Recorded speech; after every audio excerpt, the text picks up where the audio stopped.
Back again for another game of Wargame European Escalation, this time on the Rivers of Blood map. As you can see, it's got a few rivers on the map, and yeah, I'm assuming there's going to be a bit of blood on the map as well. And yeah, unlike that previous replay that I did a little bit before, yeah, as you can see, everyone's names are showing up, all fine and dandy. So yeah, as you can see, we'll be playing as Pact in this game, so that's myself, Lightsman there, and the opponents are going to be playing as NATO. So playing against the Decadent West. That might just change the perspective to our own here. And yeah, as you can see, we're laying down flares, as all good teams do, so it looks like I'll be focusing on the India point, funnily enough. Me calling it Ivan, not really sure why. And Harmonica apparently wanting to take hotel for the Allies, or for NATO, should I say. Daniel Brodsky saying they're going to be going to Echo, and Toha going to Delta, so there we go. Should be interesting indeed. Very interesting. Wow, actually, nice little hill in the bottom left there as well. So there you go, just see what we're starting out with. So as you can see, we've got a massive amount of units around here. Looks like I'll be starting out with infantry just to try to occupy India, presumably. I've also got my fancy artillery, the Emistas S. So very nice indeed. Only 28 kilometers range, but what the hell, not too shabby. Could still most likely reach, the opponent's initial spawn points anyway. And there we go. Looks like the map is going to be roughly divided in two, with nobody going for Foxtrot or Juliet. Most likely, yeah, due to the fact that it's kind of midway, more likely to lose your command vehicles. And so let's see what we have here. It's got various lighter vehicles, dedicated tank destroyers, more artillery, more artillery than one would think, recon helicopters, a couple of heavier tanks there, and me launching another beacon here, saying I'll get Sheraton, which as you can see is going to put me at odds with that Harmonica player. Interesting name, Harmonica. Yeah, so our opponents, what do we have here? We've got a combination of recon helicopters, the fancier helicopters, some heavy tanks here, some M1 Abrams, the very heavy Leopard 2A4s, which are basically just cannon tanks. You can pretty much ignore the machine guns on the Leopard series of tanks. Also got a couple of AA missile equipped units, as well as various transports and AAA. We've even got starships of all things being deployed. In my opinion, starships and their related units. Whatever the hell it's called. I can't remember what they're called. They got the NATO guys. Yeah, they can get starships or Sheridans. Yeah, I think they were Sheridans. They could get as well, yeah, but they both kind of suck in my opinion. They're equipped with ATGM, so they're a little bit like, I don't know, more expensive BMP ones available to NATO, but yeah, as you can see, they're actually much more expensive. 40 points, and yeah, the ATGMs, while having a decent range, their accuracy is really, really terrible, so they're just one hell of a luck-based weapon. But we'll see how well that goes to them. So there we go, the game has begun in earnest, and oh, there we go, you've got ZSUs coming in, interesting. Interesting indeed, and we've even got okay, so never mind. I thought they were actually opponents already had units there, but no, they didn't actually have our units already. But yeah, Harmonica's going to be coming in with Blackhawks with some sort of infantry to try to get to hotel as quickly as possible. While what I'm doing is I'm basically just coming in with almost my forces are pretty much all entirely ground based with a couple of ATGM helicopters. Okay, so they call them ATGM helicopters, but they're really just gunships with ATGMs on them. Good ATGMs by the looks of it, actually. A bit overpriced to get the VP variant of the MI-24, but well, whatever. I suppose if you can make it work, you can make it work. Toho coming in with a whole bunch of infantry with no recon. I don't know what the hell he's thinking there, but yeah, as you can see, Harmonica coming in with various transports in order to try to take hotel as quickly as possible, and they generally do make it to be a massive pain in the ass, if I do remember correctly. In any case, looks like the battle's begun around the Foxtrot points. These APCs basically rushing in as quickly as possible. Wow, they're really just rushing in. So it must be a bit of an infantry rush by my ally Toha there, which as you can see, it might actually work. So yeah, coming in with BTRs, just a couple of crappy mortar Strelskys there, but they're getting caught up there in a bit of crossfire there. As you can see, the opponents really doing a good job bombing the crap out of them from different locations. But yeah, we do have artillery coming in to try to do a bit of damage at the same time though. The Multi-Stealth is getting a bit caught up in the collateral damage there, and wow, these APCs are just continuing to the alpha point. Interesting. I suppose, yeah, we do have starships to be used against them. You've got a Mutt recon jeep that should be able to spot these BTRs, and well, there we go. I suppose the starships aren't too bad for a bit of line defense at the very least, provided that yeah, they stay hidden. Interesting.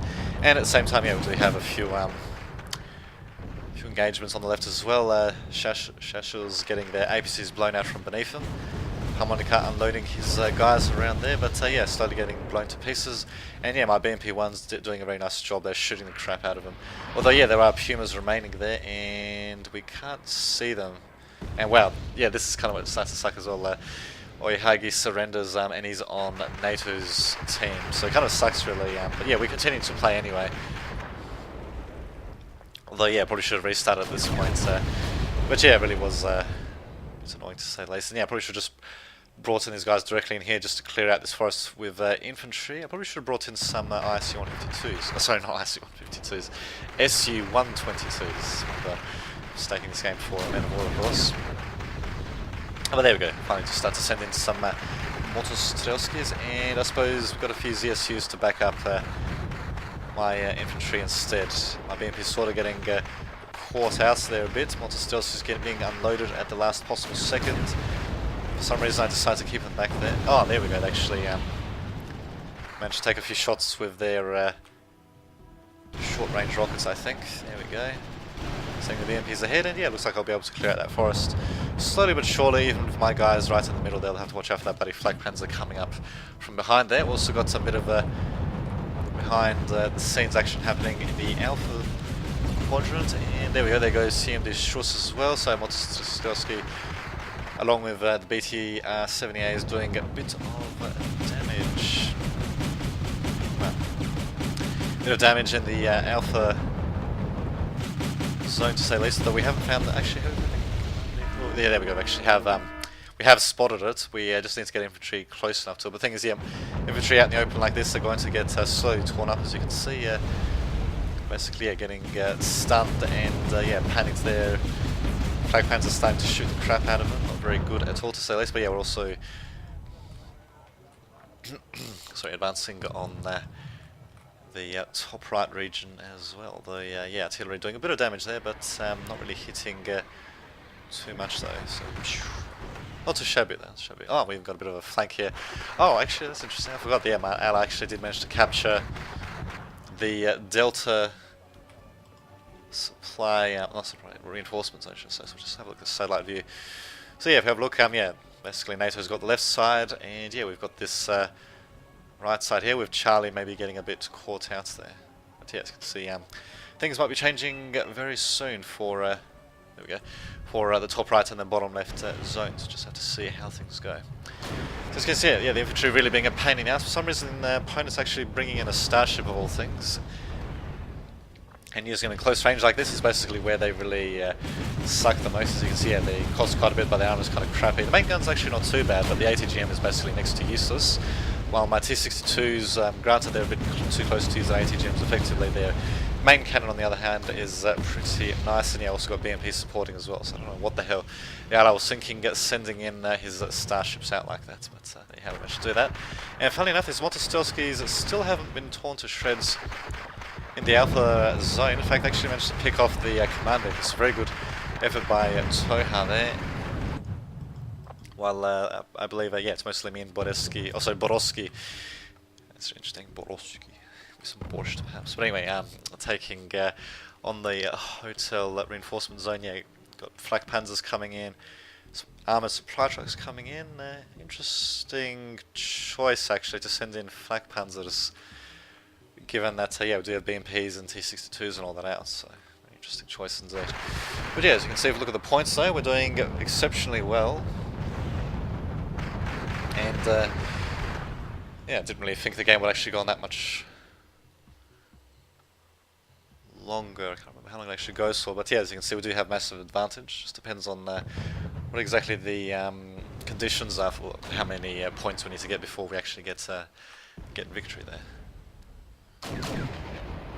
Yeah, but as you can see, Mostelski is slowly getting cleaned up though. We do have an FOB capture there. That one will need to be recaptured by our opponents. But we've also got artillery actually firing, taking out one of the FOBs there. Interesting. And yeah, if the opponents are not careful, then yeah, the helicopter and the towers could also get taken out, but that doesn't appear to be happening. The artillery, funnily enough, actually being a little bit too precise for its own good, which is something you don't see too often. Something you don't see too often is all, for that matter, is that Sturms for some reason being sent to the front lines. I mean, they've got incredible range with the ATGMs. Look at that, almost 3 kilometers compared to regular ATGMs having a range of about, what is it, 2.5 or 2.6 kilometers. And for some reason sending them out like that. There we go, finally does send them out to a bit more of a sane distance there. And funnily enough, using APCs as the frontline vehicle of troop. Interesting. Well, yeah, keeping the Sturms in the back and sending in a couple of missiles to take out those pesky AMX-10s. Bit of an overkill actually to use Sturms on them, as yeah, they only have like 1 arm on the front. But really why not? Why not use them on something, eh? Also have a bit of a sneak attack by the opponents here, but yeah, fortunately my actually that is mine, isn't it? Yes, my armoured recon spotting that, and I do believe I tried to send something out. There we go, my ATGM's coming in there. Getting a little bit too close for comfort though, given, yeah, given that's their ATGMs against, you know, heavy tanks and their ATGM jeeps of all things. But there we go. I decided for some reason to engage at this distance rather than just to retreat them. And yeah, as you can see, they managed to get a couple of shots off, but yeah, I really needed to be a bit more careful with them. Thankfully, they have the cheaper variants there. And yeah, we continue to advance. Combination of mine and Borowski's forces advancing here. Command arm is starting to flee. Oh, actually, no, never mind. Harmonica, yeah, he did flee a bit with his command armor there, but decided to stop, and now he's going to be fleeing again. No, not. Oh no, never mind. He's we've actually got our own command vehicle there. Borowski's sending in just his own crappy command jeep, while these Abrams, on the other hand, having an interesting time coming in trying to blast the crap out of us. Funnily enough, the more expensive artillery for both NATO and PAC, they actually get main guns as well as usually heavy machine guns for more direct fire stuff. So not interesting to see that happen there. Borowski's coming in with his rather overpriced Mi-24 VPs. Try to do a bit of damage there. Well, I'm coming in with my more reasonably priced Mi-24Ds to try to do a bit of damage to the Abrams tanks. I get them a bit too close though, because of course PAC's helicopters handle like, I don't know, like bloody flying tanks or something. But there you go, in either case, yeah, I do manage to get the Abrams tanks to retreat, and yeah, as you can see, they're going to get blown up. And yeah, they're very expensive tanks to retreat as well. I don't know exactly why they're attacked with so many heavy tanks. You'd think they'd try to go for a bit more of a lighter unit push, but guess not. These Abrams, though, yeah, they do take quite a few shots on their way out, so and yeah, basically keeps them occupied a bit there, to say the least. At the same time, though, it looks like the command vehicle of my opponent has been taken out, and yeah, it looks like Hotel is now belonging to us. Although, yeah, this command vehicle of Borowski is positioned a bit precariously. We do have a couple of tanks defending it, but the opponent can easily just flank around, and I think actually that's what ends up happening. Can't quite remember though, we'll have to see what happens. But yeah, as you can see, yeah, we're just surging way ahead of points here. We should have just restarted the game here, but yeah, I thought I just might as well keep on playing anyway. Because yeah, I think if you quit prematurely, you don't get the command points, the command stars from that engagement, which you can use to unlock units. So not exactly the best mechanic, but what the hell? Not a bad game overall. Just see what's happening here. Yep, look at that. It's got unloaded rams. Okay, they must have had infantry in them to begin with, actually, I think. Well, in any case, we've got lightly armoured and lightly armed VABs as well as flak panzers coming in, and yeah, this command vehicle basically doesn't have a single chance. In fact, yeah, Borowski probably should have moved this command vehicle over a bit. Although, actually, no, we've still got flak panzers coming in, and some other things coming in here as well to try to be a bit of a pain in the ass. At the same time, Borowski is also trying to penetrate into the opponent's lines, or maybe just trying to clear out the forest a bit. But yeah, it's a pretty big forest, so it's a bit hard to clear, to say the least. At the same time, my Mi-24D is finally taking out these Abrams tanks. My ATGM jeeps coming in. Even have ATGM Jeep with my ally coming in as well, just to finish the job. And the Abram, my god, he's a pretty lucky one to survive the slug, but yeah, he'll get taken out pretty quickly. There we go. Down he goes. Same time, looks like we managed to hold on to the Delta reinforcement zone. Interesting. Even Toha bringing in the pricier VP helicopters. I mean, sure, actually, no, in my opinion, their armaments really aren't that great compared to just the simple D variants for the additional cost. They're a bit different rather than being better, in my opinion. I suppose it's perhaps a matter of taste. The thing is, you have to pay extra just to get, you know, just to get something different rather than something a bit better, in my opinion. But what the hell? In any case, there goes the command vehicle. My oh no, those are his actually. His T-62Ms. Deciding to retreat before, you know, they get destroyed by Delta forces as well, and yeah, my infantry in hot pursuit. And by hot pursuit, I mean they're just lagging behind. My BMP-1's actually running out of fuel. Not bad. So that kind of sucks a bit, kind of trading, but what can you do? And there goes Almatic as well. So I guess if Harmonica leaves, then it should be game over, really. Otherwise, we'll just be fighting purely against AI, or just units that will just sit there. But yeah. Interesting game didn't say last, and yeah, I think it's going to be relatively short. In my opinion, the whoever was hosting the game probably sets the number of points required to win to be a bit too high as well. But, oh well, there you go. Yeah, his opponent deciding to shell this forest here. I like that sound effect. But yeah, thankfully I do see that, and yeah, I do react in time just to send my infantry just short of where they're being shelled. And there we go, got a nice little dust cloud there. Well, frame rate actually going down quite a bit when I zoomed in like that. So there we go, that's a bit better. And yeah, fortunately, opponent being able to save his various forces there. But yeah, we do have. Oh, that's right. And yeah, I think my my Ural's getting captured as well, which was very annoying. And I was trying to recapture him, but of course, yeah, opponent did have his own units around, ensuring that, yeah, they were still in his hands at least until I took them out, and bam, there you go. And that is game over, and managed to get my supply trucks in the nick of time as well. So total victory for us, and total defeat for the opponents. But not such a shabby game. It would have been interesting to see how it would have turned out if some of the opponents didn't quit, but oh well, I guess there's quitters in any game. Regardless of whether it's Men of War or sometimes even Dawn of War for that matter, or I suppose Wargame European Escalation. There you have it. Until next time, this has been Dame to Twitch, signing off.